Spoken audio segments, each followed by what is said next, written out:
Okay. All right, good. Okay, so we're good to go. We are recording, everyone, and then, Len, after we're done with the Q&A, if there's anything you want to say at the end, that's fine. Either way is good by me. So excellent. Thank you, everyone, for being here today. We greatly appreciate it. Have a great turnout for today, and a lot of people signed up for this. So despite COVID, it's on our minds, which I think is a positive sign. That's a good thing. So we are recording this webinar today. You all will receive a copy of the recording. As a quick reminder, questions, comments, or any admin items that are needed, please use the Q&A function on the left. I am Hallie Crawford.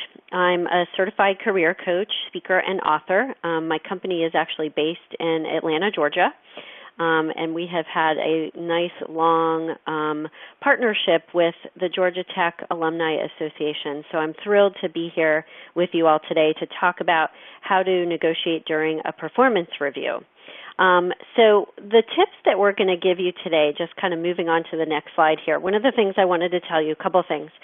The tips that we're giving you today are things that we provide to our clients all day, every day. So I have been coaching and training for just over 20 years now. I know I sound like I'm 12. I'm actually 47, have a 12-year-old son, and started my own company when I was in my late 20s. Fortunately, I was able to kind of find my passion relatively early on.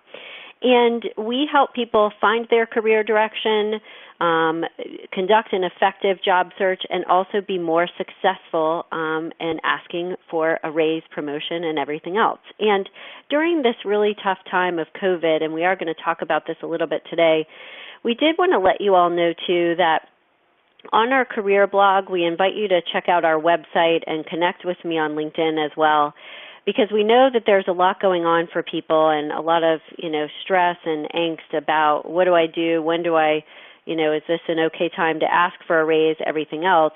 And we are trying to pump out as much helpful, useful, timely information as we possibly can on our blog and on LinkedIn, because we know a lot of people are having a tough time out there. So please don't hesitate to reach out to us and ask any questions that you have along the way, but also know that we are providing a lot of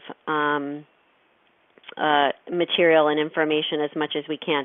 So I hear we've had one person said that the sound has a little bit of background noise. Is it a little bit better now if I speak louder? Does that help? If you could let us know just in the Q&A box, that would be great, because that might help a little bit if I talk louder. I'll just keep an eye on this as we go, okay? If anyone else could let us know if you're having trouble with the sound, please put it in the Q&A box. Okay, so here's the deal. The reason why we need to talk about, understandably, performance reviews is that at any given time, especially during this time with what's going on in the world, is that they can feel very overwhelming, competitive, and make even the most seasoned professional nervous. It's totally understandable to feel uncertain about how to handle this. According to a recent Cornerstone Harris study, 45% of people understandably said performance review is a fair and accurate representation of their performance. Not a lot of people. So performance reviews also don't always, our managers and supervisors don't always play to our strengths. And a lot of times performance reviews, unfortunately, can feel more like a long list of critique about what you need to do better and all of that. And so part of what we want to be talking about today is how to prepare for this performance review so you can take the reins and be in the driver's seat more and kind of control the conversation, okay? Because understandably, a lot of people don't feel great about them. One of the things, and then I'll show you on this next slide what our agenda is specifically for today, but one of the things that I wanted to mention due to COVID, and given that we're not really sure when all of this, everything is going to get better and start improving, we are seeing people getting jobs, job offers, et cetera, in terms of our clients. So we do see a little bit of improvement in the economy just by the way on our end. But one of the things that you want to think about for your performance review, and also specifically asking for that raise or promotion, is you want to determine what the right time is to ask. And for some of you, it may be better to wait until the end of the year in order to ask for this or talk about it. If you already have a performance review scheduled, go ahead and ask. There's nothing wrong with that. But if you don't have something scheduled, maybe your company is pushing them back a little bit, whatever it is, just keep in mind kind of the timing of what's going on. And based on your company's performance and how much it's been impacted by COVID or not, you want to just consider the timeliness of it. And during their presentation and when you're speaking to your manager about this, you can bring that up and say that you understand, the timing may not be great for this and you may need to discuss it a little bit later in a few months depending on how things are going. But it's still worth asking. We don't want you, bottom line, to put your plans for this on hold completely, because on the other hand, we aren't going to know when things are going to get better. It's very touch and go. We're kind of going week by week, month by month here. So we don't want you to put it completely on hold, but just be realistic and keep that in mind. Here's what we're going to be talking about today specifically. The strategies we want you to consider to ace your review and be much more confident and successful with it. We're going to give you 10 tips to prepare for it effectively, to kind of build that solid foundation for the negotiation. We want you, as part of preparing for it and during the actual conversation that you have, to anticipate and communicate about any possible red flags that they may have and reasons why not, okay? And then finally, we're going to talk about how to be really confident and clear about your ask and how to negotiate effectively. We do want you to walk away with specific action steps from what we're talking about today, and we'll prompt you for that at the end. And then we will have time for Q&A at the end of our presentation as well. We've got about 45 minutes, give or take, everyone, of content. We'll have a few minutes for Q&A. We'll handle that at the end there. And if anyone would like a copy of the presentation, in addition to receiving the recording from today, please feel free to email us. We would be happy to share that with you at admin@halliecrawford.com. Happy to share that with you via a PDF. All right, so let's talk about how to prepare and our 10 tips to lay the right foundation. This is going to help you with your negotiation at the end. So tip number one is we want you to start right away, create an accomplishments document. And basically what the deal is here is we want you to have a document that's on your desktop, for example, or somewhere that's really easily accessible for you, that you can record past accomplishments up until this year, up until now, but also continue to do so going forward.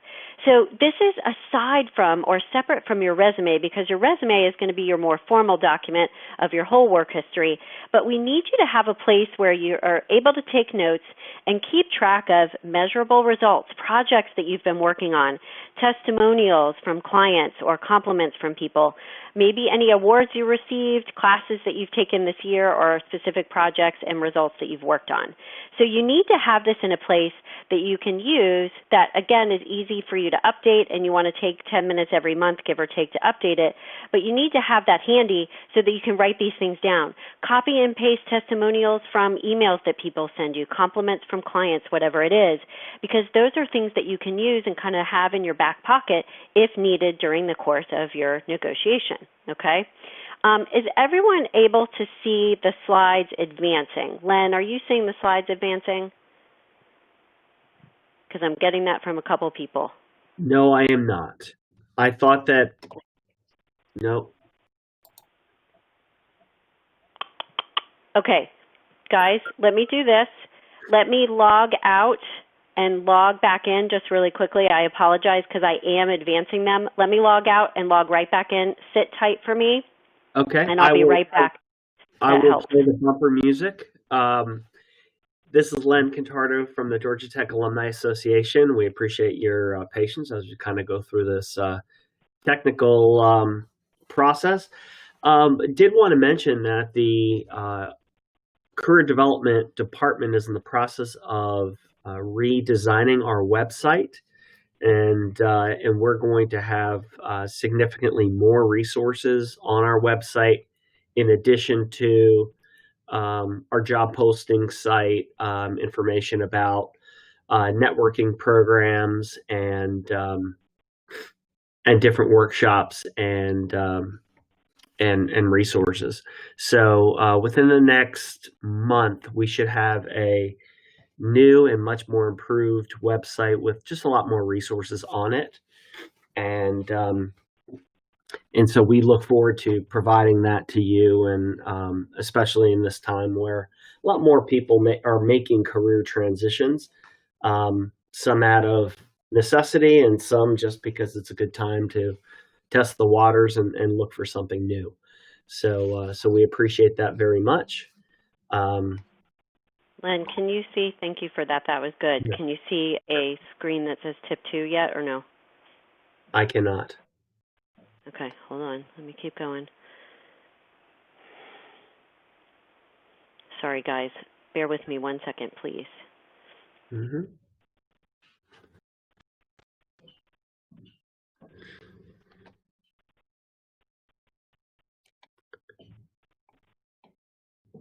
Another thing we're working on during this time is making sure that all of our training resources are available to alumni around the world in a much more portable format.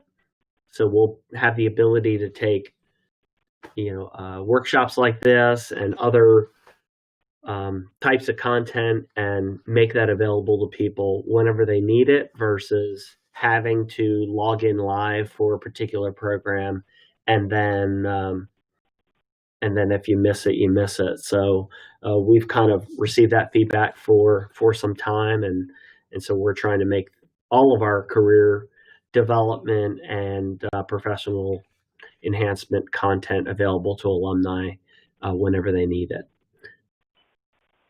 Okay, so Len, what I can do, hopefully everybody is still with us here, and so I'm restarting my computer because it seems like I have to do that.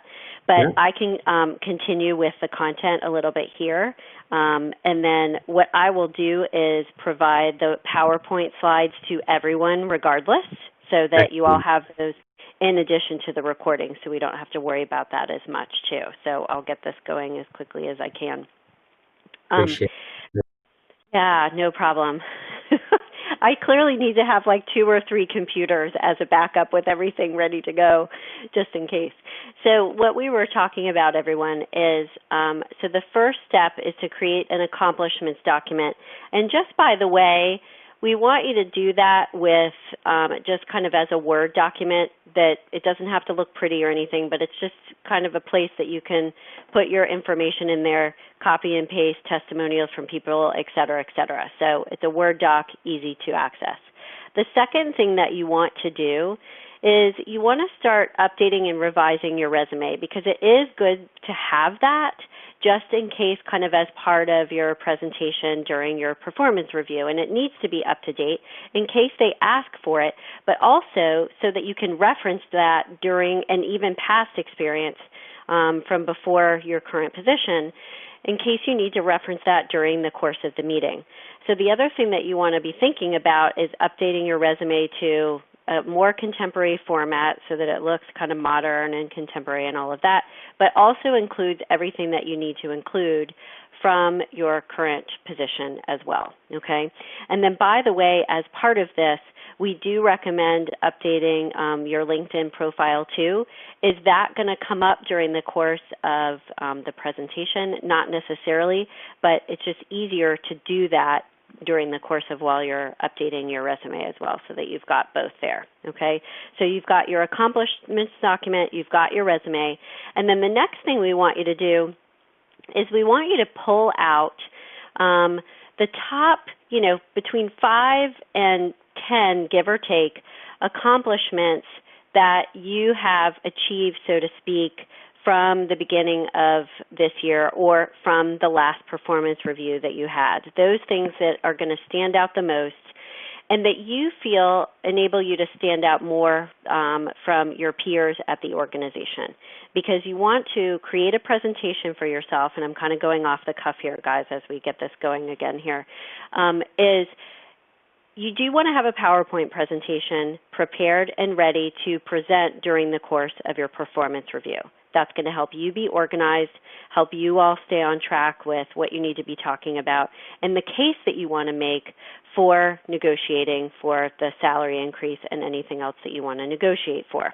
So you want to have and create a PowerPoint presentation. And what we would say is no more than 8 to 10 slides at the most. It needs to be short and sweet, not overwhelming, but you want to have it be visually appealing and include all of these accomplishments that we've talked about, as well as any visual aids as needed. Like, you want it to look good. But for example, if you're in a marketing role, you want to have images or pictures of the campaigns that you created, whatever it is. So it depends on your role, how you do it, but you want to have a PowerPoint presentation that lays out, okay, these are my accomplishments, so that then at the end you can have that ask and it's really clear and you've built your case kind of along the way. Okay, so hold on, guys. I'm about to pull up the slides again. Bear with me one second. Len, can you still hear me okay? Yes, I can hear you fine. Okay, good. All right. Let me get the slides pulled up, everybody. Just bear with me one second.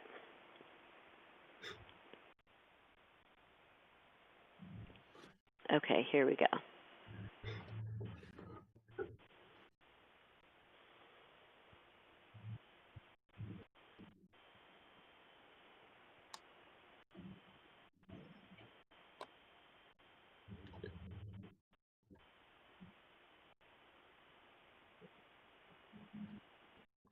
Okay, let me close this out, get this going. All right, everybody, thank you for your patience. This is totally on my end, not...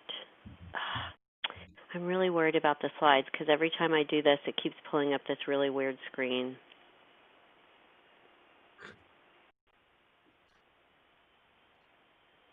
Well, we can continue in the audio format, and I think providing the slides afterwards would suffice. That's what I'm thinking, too. Yeah. So what we'll do, everyone, is we'll provide the slides afterwards, and you will get the recording. It will just be of the audio, everybody. Thanks for your patience. Okay. Hallie, I did want to ask a question regarding updating Yep. your accomplishments within LinkedIn. Yep. Is there a way to do that with a sensitivity to the fact that now others will be notified that you updated your accomplishments and your training and maybe clarified some aspects about your job? Is there a way to do that kind of quietly so that your manager who you may be connected with doesn't automatically see it and make it look like you're trying to position yourself for a different position? Yep, that is a great question. So one of the things to pay attention to, everyone, whether you're in job search mode or just for, what we're talking about today, and you don't want people to know about the updates that you're making, regardless, you want to go in, regardless of what situation you're in, you do want to go into your settings inside of your LinkedIn profile and make sure that you have the things public, that you're okay with being public. But there is a place to say, do not notify my network of changes that I'm making. Don't post updates to them. So there is a way to deal with that. So that's a really great question. And it's an easy kind of obvious setting that you can do, kind of right away. Okay. So that's one of the things that you do want to pay attention to. And hold on, I'm trying to get the slides pulled up here. So I'm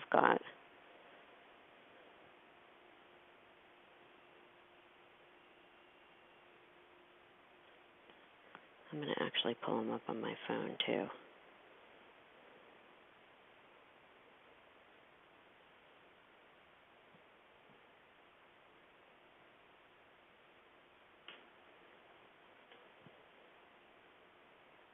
Okay, hold on, guys, one second.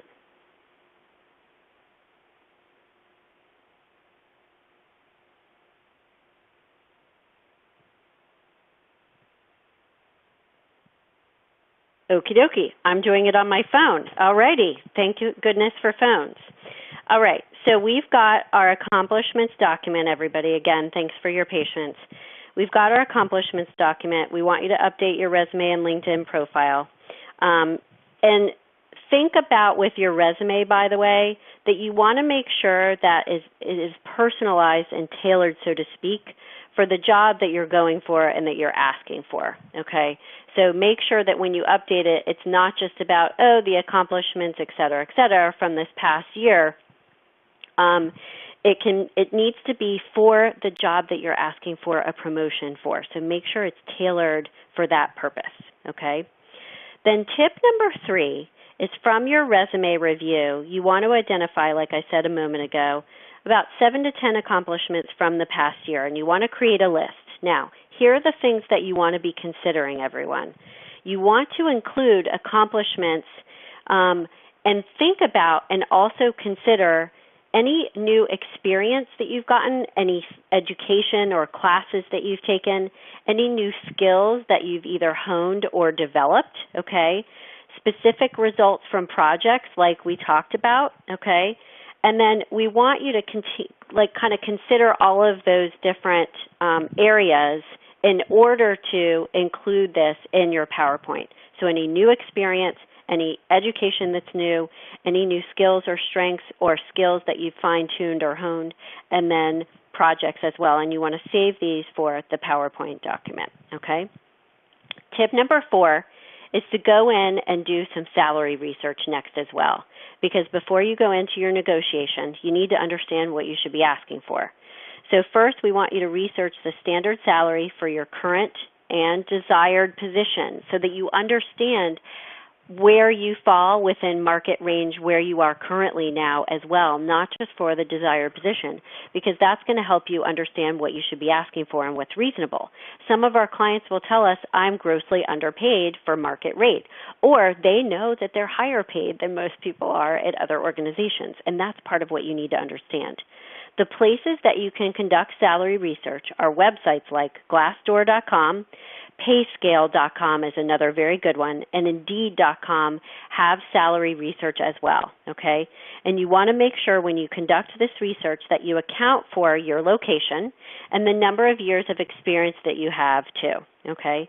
The other thing I would highly recommend you do as part of your salary research, everyone, is to ask a mentor or colleagues at other organizations that are in a similar position to you what their salary is, within reason, people that you feel comfortable asking. But find that out if you possibly can. And then finally, you want to make sure that you find out and are up to date on what your company's policy is for raises. What's the typical amount? Is it 2%? Is it 5%? So you want to just check the kind of HR handbook just in case too. Tip number 5, after you conduct your salary research, is you want to take other perks into consideration, other things that you might want to negotiate for. So keep in mind, everyone, that it's not just about the money, which we know that it kind of is in a lot of cases. I get that, okay? But the other things that you could be asking for in your negotiation could be if you want additional education. Do you want to get your MBA and you'd like them to help with that? You could also ask for, a little bit more flex time. Remote work is something that we're all doing now, but maybe that's something that you'd like to negotiate for in the long run. It could be stock options, more, in your retirement account, for example, a performance-based package, or you might want to negotiate for a little bit more vacation time. So just keep in mind that it's not always about the money. There could be other things that you want to keep in mind kind of in the background that you could be asking for in addition to or instead of the money if they can't get to exactly where you want to be salary-wise, okay? Tip number 6 to prepare for this is to build and think about how to build your confidence over time, but also in preparation to conduct the meeting when it comes time to do so. Remember, everyone, that your attitude going into this is really, really critical. Your attitude affects your actions, which in turn always affects your outcome. You know how you come across when you feel more confident. We all do, versus when we feel less confident. And 85% of our clients, when they are working with us, they will tell us that they are their biggest obstacle to their career goals. It's not something external. It's usually something inside of them. They're not willing to take enough of a risk. They don't, ask for that, the raise or whatever it is, okay? So keep that in mind. And as part of your preparation in advance of the meeting, but also during the course of it, you want to think about what specifically boosts your confidence, typically as a professional. You may want to prepare a quick affirmation for yourself. I was working with a client this morning who works in investment banking. He's a VP there, and he's starting to do a new project today, and we developed just a really quick confidence-building affirmation for him for this new project he's working on. He was so thrilled, something quick and easy and simple. Also, when you think about the meeting, and obviously we're all remote now, so the location may not be as relevant, but think about what's the best time of day for you as well. If you can control the time of day for the meeting, what's the best time of day for you when you feel most confident? Also think about who to meet with and when, and also how you want to take notes. So we talked about earlier having a PowerPoint presentation.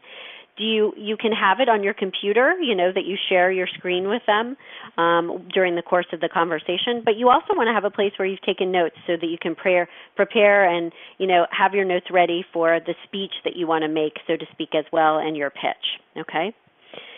Our next tip number 7, is to identify what your leadership strengths are and begin to demonstrate your leadership skills and strengths right away up until the time of the performance review, whenever it's scheduled, if it already is.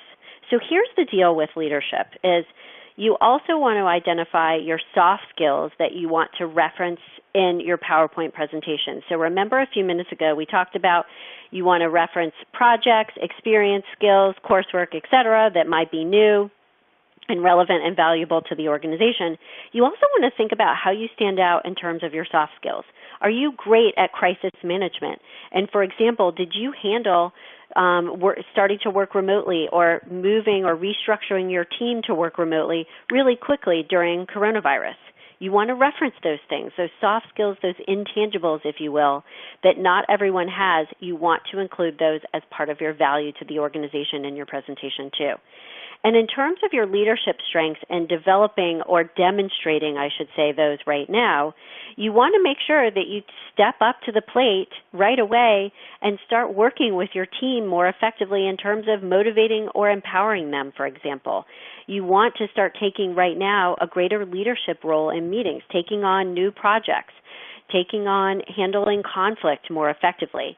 So begin right away to demonstrate your leadership skills so that they can see you and envision you stepping into this role. It will go better when you're negotiating with them because they will see how you've performed already in this type of role. So demonstrate your leadership strengths now and make a conscious effort to show those on a regular basis during meetings and individually. And until then, also make a commitment to work on what may need improvement for you over time. And as part of this, when we send you the slides, everyone, this should be on slide number 14. So if you can make a note for us on slide 14, there is a leadership wheel that we want you to complete that shows the top 10 leadership strengths or skills that employers value the most today in our economy, and rate yourself on each of these areas. There are 10 of them. Some of the examples are, how good am I at introducing and managing change? How good am I at leading across generations, building consensus and commitment, coaching and developing others, working with constituents internationally, identifying and developing future talent. You want to rank yourself on each of these areas because these are places they'll give you kind of clues to things that you might be good at already, but also clues to things that you may need to say, these are things I need to work on over time. So our top 10 leadership skills wheel is what we want you to be looking at on slide number 14 after we send this to you. So quick reminder, everyone, we will send you a recording of the audio because I've been having technical difficulties today, and we will send you the PowerPoint slides automatically as well so you can look at these. Let's talk about tip number 8 next, and this is to prepare your presentation, and these are the elements that we want you to incorporate into your PowerPoint, everyone. We want you to review your projects briefly and your accomplishments to date from the past year to provide a portfolio, so to speak, of your experience and skills. We want you to include kudos from your supervisor, from clients, anything else, testimonials from people, definitely want to include that so that you've got kind of that backup, that third-party endorsement as well. We want you to, at a bare minimum, include 5 accomplishments specifically from the past year. And then let's talk now for just a few moments here, and we'll piggyback on this in just a minute. We want you to also think about, while you're preparing your presentation and thinking about your negotiation and all of that, we want you to identify between 1 and 3 red flags that your supervisor or concerns they might have about moving you up to the next level. And we want you to consider those up front so that you can write down and think about how you will address them, whether they bring it up to you or not. So here's the deal with this, everyone, is any kind of, pushback they may have or concerns they may have, well, you haven't had enough experience in this area, or you don't know about this software yet, or whatever it is. We want you to identify those right away up front and incorporate them into your presentation. We don't want you to be saying, well, I know I don't have this, and so this is why you should, give this to me anyway. That's not the way to present it.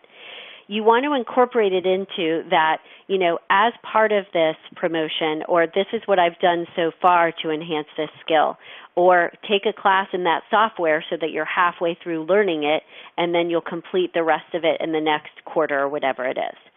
So address what their concerns are before they even speak them or say them so that you have an easier time negotiating. That's what we mean by those red flags, okay?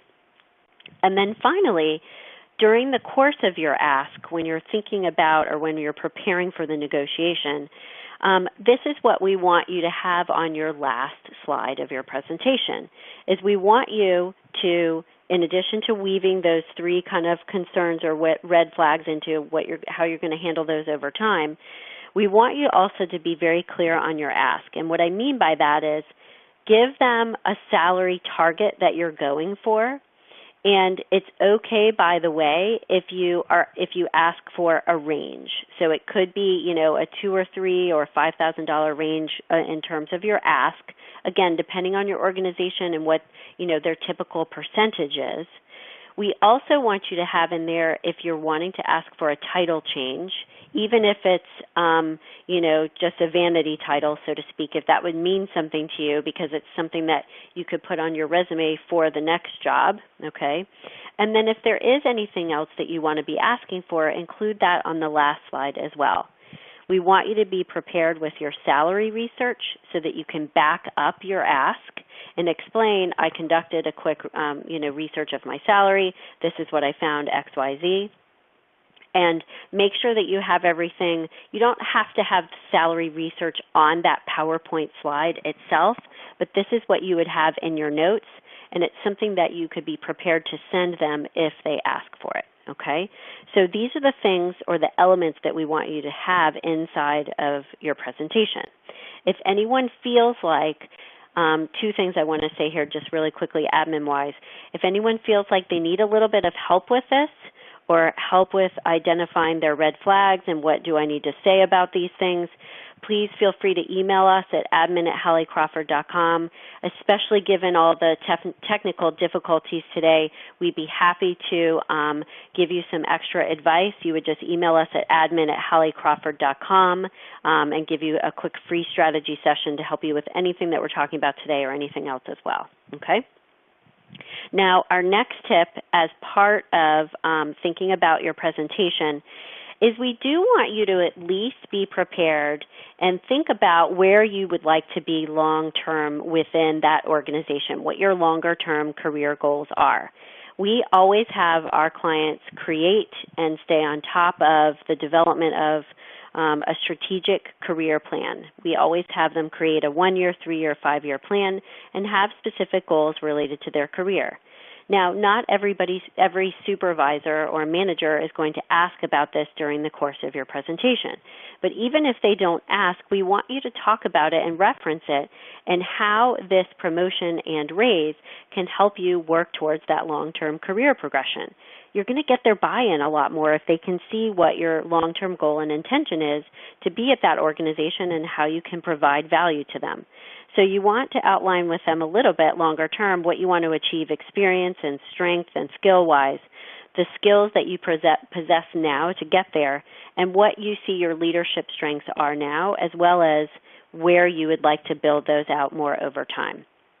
And as you're finalizing your presentation, tip number 9 here is we do encourage you to have a copy of your resume as part of the packet to provide to them in case they want it. Again, as we said earlier, we want you to have your projects and results and make sure that you've got text there, but also visual aids within your presentation if it's appropriate to do so based on your job. We want you to have evidence of your accomplishments. So remember we talked earlier about making sure that your presentation and your content is very results-based. They need to be tied to the value provided to the organization. So sales that you've made, how has it impacted the bottom line of your organization? You need to make sure that everything you write in your presentation explains or is tied to value you've provided to their bottom line, okay? We already talked about the salary research and your red flag responses incorporated into the text there. And then in terms of your ask, what you can simply say to them is, based on my performance this past year, my expertise and strengths and skills in ABC, I'd like to ask for, this amount of a raise, and that would be this number, whatever it is. Be really clear and don't be hesitant to ask. And then once you make that ask, by the way, everyone, be quiet. Let them ponder and respond to it, okay? And let me just see here. I'm going to talk to you more about in just a second about the ask in just a moment. The final thing, tip number 10, though, that I did want to say just briefly here is that once you've got your presentation in order and you've kind of got your talking points, before you go into the performance review, we want you to practice it at least 2 or 3 times with a coach, a family member, a friend, whatever makes the most sense, because we do want them to give you feedback on your nonverbal communication. Make sure you sound confident. Make sure that you're not saying too much or anything like that your presentation is confident and clear, and that your tone is correct as well. So make sure, just by the way, that you practice running through the whole meeting with someone else at least once in advance, okay? When you conduct the meeting itself, let's talk about like the day of or during the course of the negotiation itself and the actual performance review. You want to make sure that you avoid minimizing expressions like just, I think, or only, or saying too much.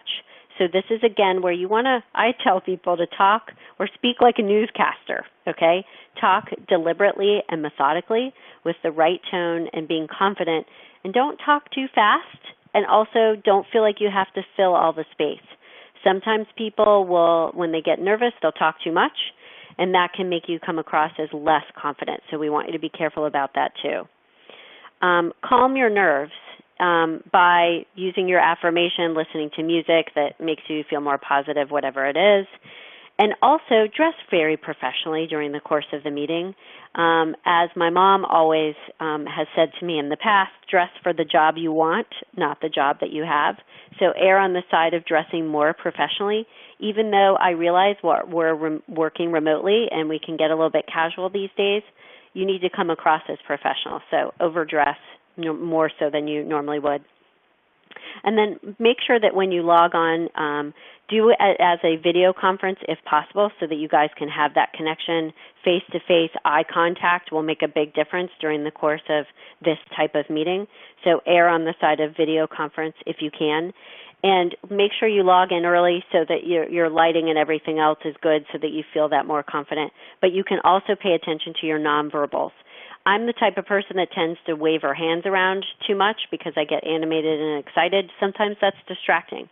So think about a way that you can keep your hands busy if that's you, for example. And you can have notes to the side of your computer so that you're ready to go and can kind of reference those as you go.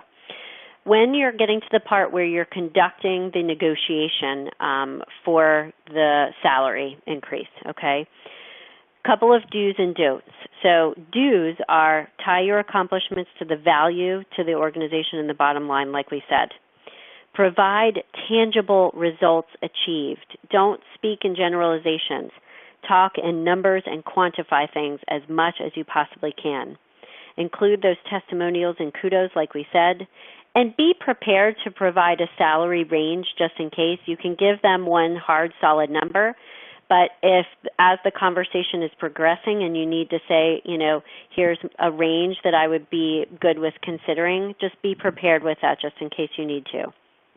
A few of the don'ts that you want to avoid and be careful about is don't make it personal. Don't say anything. And I know this is obvious, but just in case, it's not about you need to pay your rent or you need to pay your mortgage and this time of coronavirus has made it hard on you. It's supposed to be about, it's a professional conversation, okay? So don't make it about personal things. It needs to be about the value you provide and why you're worth it.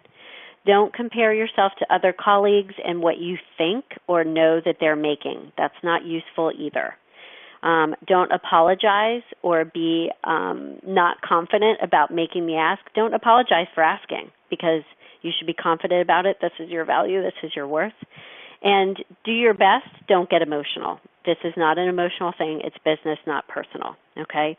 When you're getting to the negotiation piece and the salary piece specifically, negotiate like when you're thinking about it, know what your bottom line is. So as you're doing your salary research, you need to know this is kind of my bare minimum bottom line so you know how far kind of low you're willing to go, so to speak. If your company is not able to give you this raise right now due to coronavirus or something else, don't let it just stop there with the no. Say, okay, I understand if it's not immediate, when could this happen? What is the probability of it can happen? Of it happening over time,